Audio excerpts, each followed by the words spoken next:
जय हिंद दोस्तों, स्वागत है आपका एमपी एकेडमी के यूट्यूब चैनल पर। और आज का हमारा टॉपिक है जिला उज्जैन। ठीक है। अभी तक हमने चंबल संभाग, ग्वालियर संभाग और भोपाल संभाग, ये तीन संभाग पढ़े हैं। और जब हमने डिवीज़न और डिस्ट्रिक्ट वाले वीडियो में आपको बताया था कि चंबल संभाग में होते हैं 3 ज़िले, ग्वालियर संभाग में हैं 5 ज़िले, भोपाल में कितने हैं तो यहाँ पर भी हैं 5 ज़िले। दोस्तों, आज का हमारा टॉपिक है उज्जैन। तो उज्जैन संभाग में आते हैं 7 ज़िले। इन सातों के आप नाम जान लीजिए। तो सबसे पहला तो उज्जैन ही हो गया। फिर है देवास, शाजापुर, रतलाम, मंदसौर, नीमच और आगरमालवा। ठीक है। इस तरह से 7 ज़िले हैं किसमें, हमारे उज्जैन संभाग में। आज का हमारा टॉपिक है उज्जैन संभाग का उज्जैन जिला। ठीक है, आज हम उज्जैन जिले के बारे में पढ़ेंगे। दोस्तों, 1956 से पहले जब मध्य प्रदेश का गठन हुआ था, उसके पहले ये उज्जैन संभाग पार्ट बी का हिस्सा था। पार्ट बी यानी कि मध्य भारत या मध्य प्रांत का हिस्सा था। 1956 में 1 नवंबर 1956 को जब मध्य प्रदेश का गठन हुआ, तभी इसको मध्य प्रदेश में मिलाया गया। ठीक है। तो 1956 में मिला लिया गया था उज्जैन को, किसमें, मध्य प्रदेश में। बात करते हैं इसके भौगोलिक भाग की। तो ये मालवा का पार्ट है। ठीक है, देख सकते हैं यहाँ मालवा का पठार है, और मालवा के पठार में ही पाया जाता है उज्जैन। ठीक है, उज्जैन जो जिला है वो मालवा क्षेत्र का जिला है। नेक्स्ट, इसके बारे में हम कुछ जान लेते। तो गठन मैंने अभी आपको बताया 1956 में, जब 1 नवंबर 1956 को मध्य प्रदेश का गठन हुआ, तभी इसको मिला लिया गया था। ठीक है। इसके बाद इसके इतिहास की बात करें उज्जैन के, तो जो हमारा इतिहास है, इतिहास में आपको पता होगा, आपने महाजनपद पढ़े होंगे। भारत को 16 महाजनपदों में डिवाइड किया गया था। 16 जनपदों में, जिसमें से एक एक जनपद का नाम था अवंती। जनपद का नाम क्या था, अवंती। और इसकी कैपिटल हुआ करती थी उज्जैन। ठीक है, उज्जैन। और दूसरी जो कैपिटल थी वो क्या थी, तो वो थी महेश्वर। ठीक है, उज्जैन और महेश्वर कैपिटल हुआ करती थी। इसको महेशमती उस टाइम पे क्या बोलते थे, महेश्वर ना बोल के महेशमती बोलते थे। ठीक है। तो इतिहास में प्राचीन काल में जो अवंती नाम से महाजनपद था, उसका संबंध है उज्जैन जिले से। अवंती की कैपिटल उज्जैन हुआ करती थी, और महिष्मती। ठीक है। तो इस तरह से भी याद रखना है। आप देख सकते हैं ये महाजनपद दिए हुए हैं, कोसल है, मत्स्य है, अवंती, ये अवंती है। ठीक है। तो मध्य प्रदेश में ही स्थित है। देख सकते हैं हृदय प्रदेश मध्य प्रदेश में ही अवंती महाजनपद था।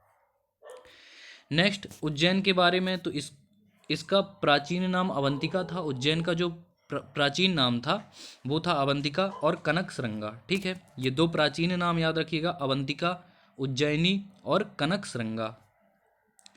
फिर यह एक अत्यंत प्राचीन शहर है, तो जो क्षिप्रा नदी के किनारे है। ठीक है, क्षिप्रा नदी के किनारे जो महाकालेश्वर मंदिर है, आपको महाकालेश्वर ज्योतिर्लिंग है। आगे हम सब कुछ पढ़ेंगे, यहाँ मैं मोटा मोटा बता रहा हूँ। महाकालेश्वर ज्योतिर्लिंग, ठीक है, 12 ज्योतिर्लिंगों में से एक हैं। और ये कहाँ पर है, तो ये उज्जैन में है। किस नदी के किनारे, क्षिप्रा नदी के किनारे। उज्जैन किस नदी के किनारे बसा हुआ है, तो उज्जैन शहर बसा है क्षिप्रा नदी के किनारे। ठीक है, क्षिप्रा नदी को मालवा की गंगा कहते हैं। ये भी क्वेश्चन पूछा जा चुका है, मालवा की गंगा किसे कहते हैं, तो मालवा की गंगा कहते हैं क्षिप्रा नदी को। ठीक है, क्षिप्रा नदी इंपॉर्टेंट नदी है, आप पूछी जाती एग्जाम में। मालवा की जो गंगा कहते हैं उसे क्षिप्रा नदी को कहते हैं। और क्षिप्रा नदी का उद्गम स्थल भी पूछा गया है। ठीक है, तो वो है कहाँ पर, काकरीवर्डी, इंदौर के काकरीवर्डी से निकलती है। ठीक है, कहाँ, इंदौर जिले से, इंदौर जिले के काकरीवर्डी प्लेस से निकलती है। कौन, क्षिप्रा नदी। और क्षिप्रा नदी के किनारे बसा हुआ शहर है उज्जैन। यहाँ पर महाकालेश्वर मंदिर है, जो कि 12 ज्योतिर्लिंगों में से एक है, वो भी क्षिप्रा नदी के किनारे है। ठीक है। फिर सम्राट विक्रमादित्य गर्द भिल्ल वंश के सम्राट थे, तो सम्राट विक्रमादित्य का संबंध भी उज्जैन से है। आगे हम इनके बारे में पढ़ेंगे। ठीक है, यह महान सम्राट विक्रमादित्य की राजधानी के रूप में थी, जो उज्जैनी थी, उज्जैनी किसकी राजधानी थी? विक्रमादित्य की।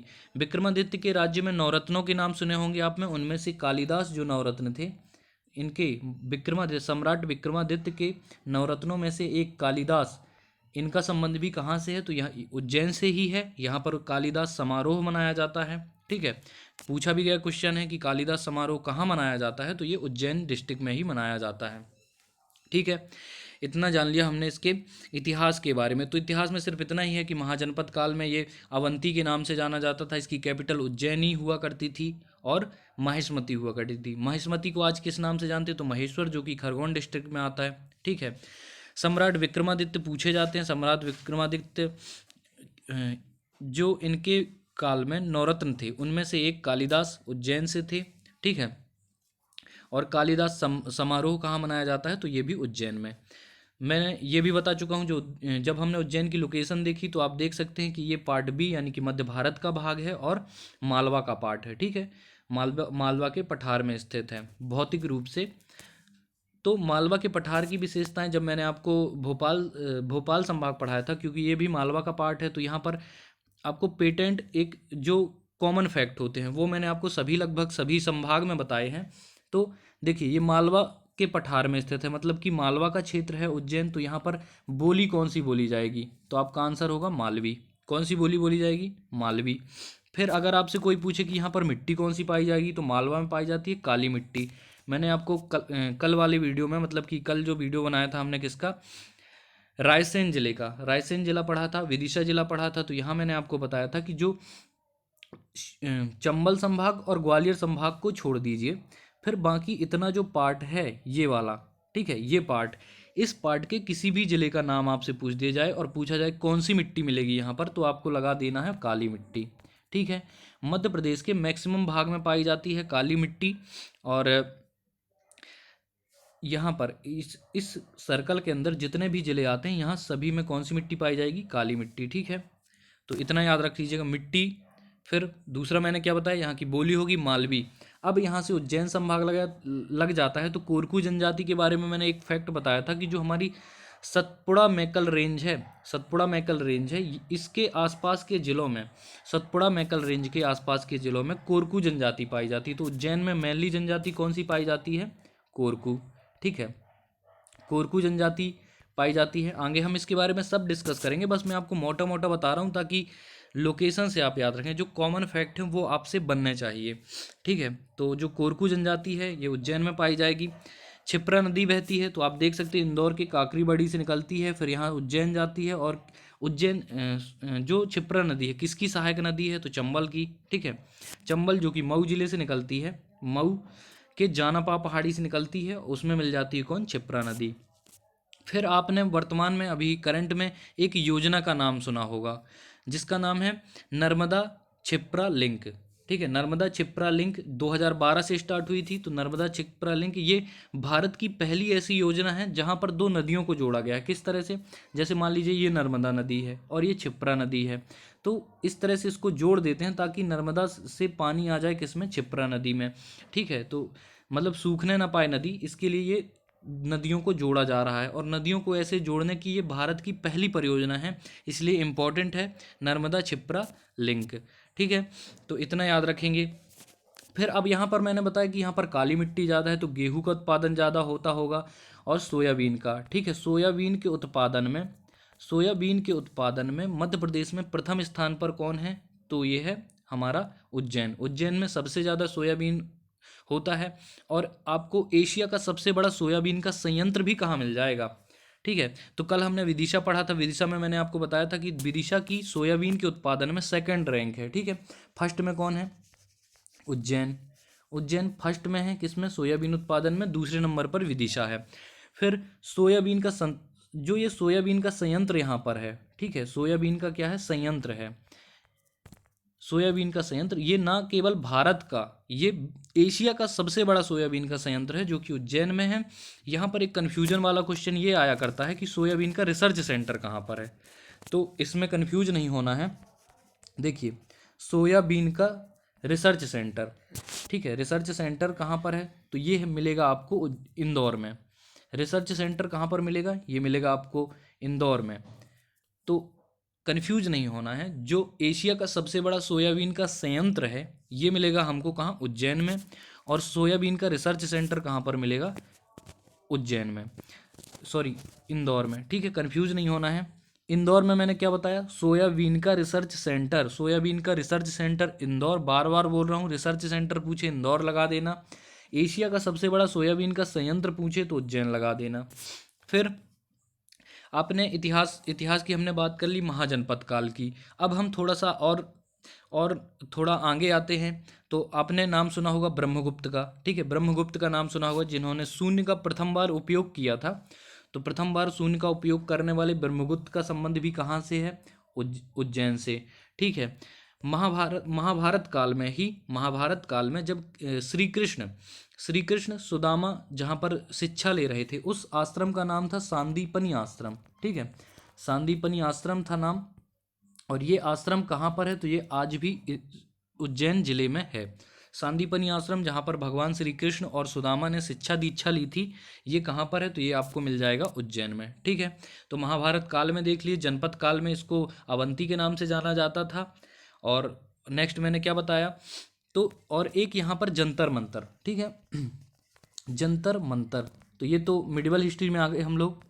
जंतर मंतर सवाई राजा सवाई सवाई जय सिंह, ठीक है, ये कहाँ से हैं, तो ये राजस्थान से हैं, राजा सवाई जय सिंह ने, इन्होंने जंतर मंतर का निर्माण करवाया था, कहाँ पर, उज्जैन में, ठीक है। जंतर मंतर जो होता है एस्ट्रोलॉजी से संबंधित होती है, इसका निर्माण करवाया था राजा सवाई जय सिंह ने। और ये कहाँ के थे, तो राजस्थान के, कहाँ कहाँ निर्माण करवाया था, उज्जैन में, ठीक है। तो जंतर मंतर का निर्माण करवाया उज्जैन में राजा सवाई जय सिंह ने। इसके बाद इसके इतिहास के बारे में, महाकालेश्वर ज्योतिर्लिंग के बारे में मैंने आपको बताया, जो कि 12 ज्योतिर्लिंगों में से एक हैं। महाकालेश्वर ज्योतिर्लिंग कहाँ पर मिलेंगे, तो मिलेंगे उज्जैन में। भृतहरि की गुफाएं पूछा गया क्वेश्चन है, 1000 टाइम पूछा गया, भृतहरि की गुफाएं कहाँ पर हैं, तो ये हैं उज्जैन जिले में। तो इतना हो गया इसके इतिहास के बारे में, ठीक है। फिर विक्रमादित्य के बारे में भी मैं बता चुका हूँ। विक्रमादित्य के नवरत्नों में से एक कालिदास यहीं पर थे, उज्जैनी में, ठीक है। और कालिदास समारोह बनाया जाता है उज्जैन में। फिर अब इसके बारे में और आगे जानेंगे, हम आगे बढ़ते हैं। गठन 1956 में, जब 1 नवंबर 1956 को मध्य प्रदेश का गठन हुआ, उसी के साथ उज्जैन को मिलाया गया। फिर देख सकते हैं यहाँ पर अवंती, जो अवंती महाजनपद है, इसकी राजधानी उज्जैनी थी, जो कि उज्जैन वर्तमान का उज्जैन जिला है, मध्य प्रदेश। फिर यहाँ पर भी विक्रमादित्य के बारे में देख लिया। तहसीलों की बात करें तो यहाँ पर तहसीलें देख लीजिए, उज्जैन है, घटिया है, वड़नगर है, खाचरौद है, महिदपुर, तराना व नागदा तहसील है। ये जो नागदा तहसील है दोस्तों, यही अब जिला बनने वाला है, मतलब अभी बना नहीं है, भविष्य में शायद बन जाए, ठीक है। तो नागदा तहसील है, कहाँ पर, उज्जैन में। इस तरह से आप देख सकते हैं कि यहाँ पर कितनी 7 तहसीलें हो गई, ठीक है। फिर एक क्वेश्चन पूछा जाता है तहसीलों में से कि मतलब उज्जैन में से, कि कायथा और नागदा इन दोनों की खोज किसने की थी। तो कायथा और नागदा की खोज की थी BC वाकड़कर ने, ठीक है। नाम लिख देता हूँ मैं यहाँ पर, वी श्री लिख देते हैं सीधे सीधे हिंदी में, V Shri Wakadkar. Most important है, पूछा गया क्वेश्चन है, इसलिए जो मैं लिख रहा होता हूँ ना, लिखता हूँ यहाँ पर, मतलब समझ जाना वो इंपॉर्टेंट है। तो वी श्री वाकड़कर ने खोजा था कायथा और नागदा, ठीक है। तो कायथा और नागदा को किसने खोजा, जो कि उज्जैन में है, VC वाकड़कर ने। नेक्स्ट नदियों की बात करें तो हम इसमें बता चुके हैं, क्षिप्रा नदी बहती है। क्षिप्रा नदी इंदौर के काकरीवर्डी नामक पहाड़ी से निकलती है, ठीक है, काकरीवर्डी पहाड़ी से निकलती है, ये भी मैं बता चुका हूँ। क्षिप्रा नदी को मालवा की गंगा कहते हैं, ठीक है। मध्य प्रदेश की गंगा कौन है, बेतवा है। मालवा की गंगा कौन है, तो क्षिप्रा है, ठीक है। तो मालवा की गंगा कहते हैं क्षिप्रा नदी को, मालवा की गंगा, ठीक है। पूछा गया क्वेश्चन है, मालवा की गंगा किसे कहते हैं, तो क्षिप्रा नदी को। फिर क्षिप्रा नदी उज्जैन देवास जिलों में बहती हुई मंदसौर में चंबल नदी में मिल जाती है। तो ये भी याद रखना, जो क्षिप्रा नदी है चंबल की सहायक नदी है। देखिए ये पूछा जाता क्वेश्चन है कि जैसे 4 ऑप्शन दे देता है, चंबल नदी की निम्नलिखित में से कौन सी सहायक नदी नहीं है, आपको 4 नाम दे देगा, उनमें से एक छांटनी होगी। तो ये पता होना चाहिए ना कि कौन सी नदी किसकी सहायक नदी है, ठीक है। तो चंबल नदी की सहायक नदी है क्षिप्रा। नेक्स्ट देख लेते हैं। क्षिप्रा नदी की लंबाई इंपॉर्टेंट नहीं है। जो कुंभ का मेला है, अभी आपने सिंहस्थ का नाम सुना होगा, जो 2016 में लगा था। सिंहस्थ 2016 में लगा था, ठीक है। ये कुंभ का मेला 2016 में सिंहस्थ लग के नाम से लगा था। कहाँ पर? तो उज्जैन में ही लगा था, और प्रत्येक 12 वर्ष लगता है, ठीक है। जो कुंभ का मेला होता है प्रत्येक 12 वर्ष लगता है यहाँ पर क्षिप्रा नदी के किनारे उज्जैन में। फिर महाकालेश्वरम जो ज्योतिर्लिंग है, महाकालेश्वरम ये द्वादश ज्योतिर्लिंगों में से एक ज्योतिर्लिंग है, और ये क्षिप्रा नदी के तट पर स्थित हैं, ठीक है। इन्हीं के जो द्वादश ज्योतिर्लिंग है महाकालेश्वर मंदिर, यहीं पर मेला लगता है कुंभ का, ठीक है। 2016 में लगा था, तो अब 10 साल, प्रत्येक 12 साल बाद लगता है, तो अब कब लगेगा? 2028 में, ठीक है। ठीक फिर है सिंचाई एवं परियोजना, तो Narmada Kshipra link most important है, 2012 में स्टार्ट हुई है। ये इस तरह की भारत की पहली है, इसलिए पूछी जाती है, ठीक है। और आने वाले एग्जाम्स के लिए भी इम्पोर्टेंट है, तो आप इसको याद कर लेना। नर्मदा क्षिप्रा सिंहस्थ लिंक परियोजना की सैद्धांतिक मंजूरी सितंबर 2012 में कैबिनेट ने दे दी थी, और इसका शिलान्यास पूर्व उप प्रधानमंत्री लालकृष्ण आडवाणी ने 29 नवंबर 2012 को इंदौर से लगभग 22 किलोमीटर दूर उज्जैनी गांव इंदौर में क्षिप्रा नदी के उद्गम स्थल क्षिप्रा टेकरी से किया था, ठीक है। तो इतना सारा नहीं पूछेगा, बस आपको ये याद रखना है, नर्मदा क्षिप्रा लिंक परियोजना 2012, ठीक है। नदी से नदी को जोड़ने की ये भारत की पहली परियोजना है। फिर है ऋतुएं एवं जलवायु, तो मैं आपको बता चुका हूँ कि चाहे भोपाल संभाग हो या उज्जैन संभाग हो, यहाँ की जलवायु सम जलवायु है, मतलब यहाँ ना ज़्यादा तो ठंड होगी ना ज़्यादा गर्मी होगी, ठीक है। यहाँ पर तापमान सामान्य रहता है, और अत्यधिक जब गर्मी होती है तो 45 डिग्री सेंटीग्रेड तक पहुँच जाता है, ठीक है। मिट्टियाँ, तो मिट्टी अब आपसे बिल्कुल नहीं भूलेगी। मालवा का कोई भी, मालवा जो भौतिक रूप से जो मालवा का भाग है, जितने भी जिले आएंगे मालवा में, उन सब में आपको लगा देना काली मिट्टी। मतलब संभाग में याद रख लीजिए, जैसे किसी को भौतिक विभाग समझ में नहीं आते हैं, तो आप संभाग से याद रख लो। भोपाल संभाग, उज्जैन संभाग, इंदौर संभाग, नर्मदापुरम संभाग, इन सब में सागर संभाग, यहाँ काली मिट्टी पाई जाती है।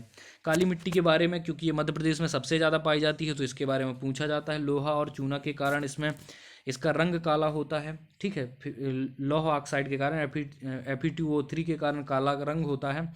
इसकी प्रकृति क्षारीय होती है, और 7.5 8.5 इसका pH मान होता है। ये मोस्ट इंपॉर्टेंट पूछा गया है, ठीक है। और मिट्टी के जैव पदार्थों में नाइट्रोजन की कमी पाई जाती, कपास के लिए सर्वाधिक उपयुक्त है, ठीक है। काली मिट्टी कपास के लिए सर्वाधिक उपयुक्त मिट्टी होती है, और इसको रेगड़ या रेगुर या रेगड़ मिलकर, रेगुर भी मिले तो भी काली मिट्टी है, और रेगड़ इसका निकनेम है, ठीक है। इसको कपास मिट्टी भी बोलते हैं काली मिट्टी को। वन एवं वन्य जीव की बात करें तो उज्जैन में उष्णकटिबंधीय शुष्क पर्णपाती वन पाए जाते हैं, ठीक है। कौन से? उष्णकटिबंधीय शुष्क पर्णपाती वन पाए जाते हैं यहाँ पर उज्जैन में। तो ये जलवायु से संबंधित होते हैं वनों के प्रकार, जिसमें हम सेपरेट वीडियो बनाने वाले हैं, आप बिल्कुल टेंशन नहीं लेना, ठीक है। जुड़े रहिए हमारे साथ, हम सब प्रोवाइड करवाएंगे यहाँ पर। कामधेनु अभ्यारण्य है, मोस्ट इंपॉर्टेंट है ये। जो कामधेनु अभ्यारण्य है ये मिलता है आपको आगर मालवा में, ठीक है। तो यहाँ पर इसको पढ़ने का कोई मतलब नहीं है, जब हम आगर मालवा पढ़ेंगे तब वहाँ पर देख लेंगे कामधेनु अभ्यारण्य। नेक्स्ट है हमारा कृषि। कृषि के मामले में मैंने बताया जो सोयाबीन है, सोयाबीन के उत्पादन में एक नंबर फर्स्ट रैंक रखता है कौन? उज्जैन जिला। और एशिया का सबसे बड़ा सोयाबीन संयंत्र कहाँ है? तो उज्जैन में है। और सोयाबीन का रिसर्च सेंटर कहाँ है? तो इंदौर है। अब नहीं भूलेगा शायद। गेहूं, चना, सोयाबीन, ये सब आपको रैंक याद रखनी है, ठीक है। जैसे मैंने आपको बताया गेहूं का सबसे ज़्यादा उत्पादन अगर भौतिक रूप से पूछे मालवा में होता है, जिला पूछे होशंगाबाद में होता है। चने का कल बताया था विदिशा में होता है। सोयाबीन फर्स्ट नंबर पर उज्जैन में होता है। तो इस तरह से आपको याद रखना है, ठीक है। गेहूं का रिसर्च सेंटर पूछा जाता है तो गेहूं का रिसर्च सेंटर है पवारखेड़ा होशंगाबाद में। सोयाबीन का रिसर्च सेंटर इंदौर में है, ठीक है। बार बार दोहरा रहे हैं। यहाँ पर खनिज की बात करें तो डोलोमाइट पाया जाता है, जिसमें अधिक 45% से अधिक मैग्नीशियम होता है। डोलोमाइट तो आपको पता होगा, ये मैग्नीशियम का अयस्क है, ठीक है। इसका उपयोग ढलाई व सीमेंट के कारखाने में होता है। इंपॉर्टेंट है, डोलोमाइट जो है वो झाबुआ, जबलपुर, सतना, सीधी, इंदौर, उज्जैन, रीवा और ग्वालियर जिलों में पाई जाती है डोलोमाइट, ठीक है, तो मेनली जबलपुर में पाया जाता है। इसको पूछा गया है तो डोलोमाइट जबलपुर लगा देना। ठीक है, औद्योगिक परिदृश्य की दृष्टि से देखेंगे तो स्वदेशी कल्याण हीरा मोस्ट इंपॉर्टेंट है। स्वदेशी कल्याण हीरा मिल्स की स्थापना 1932 से 1944 में की गई थी, यानी कि आज़ादी के पहले। ये स्वदेशी कल्याण हीरा मिल जो है ये आज़ादी के पहले की है, इम्पॉर्टेंट है। फिर है, वर्तमान में उज्जैन जिले में औद्योगिक क्षेत्र के रूप में मक्सी रोड औद्योगिक क्षेत्र को विकसित किया जा रहा है। तो जो मक्सी रोड है उज्जैन जिले में, उसको औद्योगिक क्षेत्र के रूप में विकसित किया जा रहा है। इतना इंपॉर्टेंट है। जनगणना की दृष्टि से इसकी रैंक लगती है, इसलिए ये इम्पॉर्टेंट है। जो एससी होते हैं हमारे, शेड्यूल कास्ट वाले होते हैं, अनुसूचित जाति। ठीक है, एक होते हैं एससी, एक होते हैं एसटी। तो जो ये एससी की बात हो रही है, अनुसूचित जाति की। जो एसटी होते हैं वो शेड्यूल ट्राइब्स होते हैं। ठीक है, अनुसूचित जनजाति। ये हम किसकी बात कर रहे हैं, तो अनुसूचित जाति।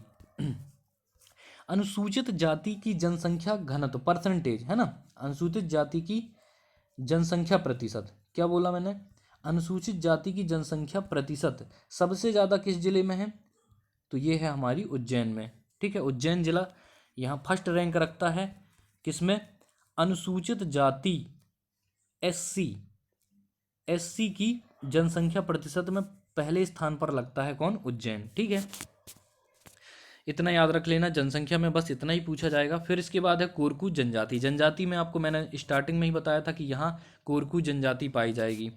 कोरकू जनजाति सतपुड़ा पर्वत क्षेत्रों में निवास करती है। मैंने ये भी बताया था, सतपुड़ा मैकल रेंज का जो पार्ट होगा उसमें पाई जाएगी कोरकू जनजाति। तो कोरकू जनजाति, कोरकू का अर्थ होता है मानवों का समूह, है ना, ग्रुप ऑफ ह्यूमंस कहलाते हैं ये लोग कोरकू। और यह जनजाति सतपुड़ा पर्वत क्षेत्रों में निवास करती है। यह मध्य प्रदेश के देवास, आगर मालवा, शाजापुर, उज्जैन, होशंगाबाद, बैतूल, छिंदवाड़ा, सिवनी जिले के अनेक गांव में निवास करती है। आप देख सकते हो उसमें देवास उज्जैन, उज्जैन संभाग, आगर मालवा उज्जैन संभाग, शाजापुर उज्जैन संभाग और उज्जैन स्वयं है। यहाँ पर देखिए होशंगाबाद, नर्मदापुरम, बैतूल, नर्मदापुरम और ये सिवनी, छिंदवाड़ा कहाँ पर है, तो ये जबलपुर संभाग में आते हैं। तो इतने ज़िले आपको याद रखना। भौगोलिक वाला पार्ट आप देख लोगे, भौगोलिक वाला वीडियो जिसमें सात डिवीज़न मैंने बताए हैं, तो आपको समझ में आ जाएगा कि जो सतपुड़ा क्षेत्र है वो कौन सा है। वहाँ पर आप देखेंगे तो कोरकू जनजाति से फिर कोई क्वेश्चन गलत नहीं होगा। यहाँ पर आप अपन पढ़ लेते हैं कोरकू जनजाति के बारे में। को यहाँ की बोली मैंने आपको बताई थी, क्योंकि ये मालवा का पार्ट है, जो हमारा उज्जैन जिला है मालवा का पार्ट है, इसलिए यहाँ पर कौन सी बोली बोली जाएगी, मालवी। मालवी के बारे में दिया है, तो ये हम भोपाल संभाग से लगातार पढ़ते आ रहे हैं कि ये मालवी बोली का विकास सौरसेन या प्रभ्रंश से हुआ है, और यह मूल रूप से मारवाड़ी से संबंधित है। शब्द भंडार की दृष्टि से इसमें बुंदेली, गुजराती एवं राजस्थानी का स्पष्ट प्रभाव दिखाई देता है। ठीक है, फिर है हमारा प्रमुख पर्यटन स्थल। तो सबसे ज़्यादा जो पूछा गया अभी तक पूछा गया है 12 ज्योतिर्लिंगों में से एक जो उज्जैन के हमारे महाकालेश्वर ज्योतिर्लिंग है, इनको पूछा गया है। फिर दूसरा मैंने आपको बताया था कौन, संदीपनी आश्रम बताया, जहाँ पर भगवान श्री कृष्ण और सुदामा ने, तो पढ़ लेते हैं, इसमें दिए हुए हैं लगातार। महाकालेश्वर मंदिर, उज्जैन के महाकालेश्वर की मान्यता भारत के प्रमुख 12 ज्योतिर्लिंगों में से है और विभिन्न पुराणों में विस्तृत वर्णन है इसका। सबसे इम्पोर्टेंट है जो पूछा जाता है कि ये दक्षिण मुखी हैं। ठीक है, ये 12 ज्योतिर्लिंगों में से अलग क्यों हैं, क्योंकि ये दक्षिण मुखी हैं। ठीक है, तो इनके बारे में दिया, स्वयंभू, भव्य और दक्षिण मुखी होने के कारण महाकालेश्वर महादेव की अत्यंत पुण्यदायी महत्ता है। ठीक है, फिर है हमारे महाकालेश्वर मंदिर के बारे में दिया, छोटा सा जल स्रोत है जिसे कोटि तीर्थ कहते हैं। मंदिर से लगा एक छोटा सा जल स्रोत है जिसे कोटि तीर्थ कहते हैं। और इल्तुतमिश ने उज्जैन पर आक्रमण कर जब मंदिर को तोड़वाया तो शिवलिंग को इसी कोटि तीर्थ में फिकवा दिया था। ठीक है, तो इल्तुतमिश का संबंध किससे है, सल्तनत काल से। ठीक है, कुतुबुद्दीन ऐबक के बाद जो शासक बनता है वो है इल्तुतमिश। इल्तुतमिश ने शिवलिंग को, यहाँ के शिवलिंग को तुड़वाया था और कोटि तीर्थ जो जल स्रोत है वहीं पर उसमें फेंकवा दिया था। बाद में इसकी पुनर्प्रतिष्ठा कराई गई। तो इतना इम्पोर्टेंट है, याद रखना। काल भैरव मंदिर भी उज्जैन में है। और वेधशाला मोस्ट इम्पॉर्टेंट है, जो जयपुर राजस्थान की कैपिटल है, तो महाराजा सवाई जयसिंह ने यहाँ पर वेधशाला का निर्माण करवाया था। इसी को बोलते हैं जंतर मंतर। ठीक है, एस्ट्रोलॉजी से संबंधित है। 1719 में इसका निर्माण करवाया था महाराजा सवाई राजा जयसिंह ने वेधशाला। तो ये कहाँ पर है, उज्जैन में है। हरिसिद्ध मंदिर, शिव पुराण के अनुसार 10 दक्ष यज्ञ के बाद माता सती की कोहनी यहाँ गिरी थी।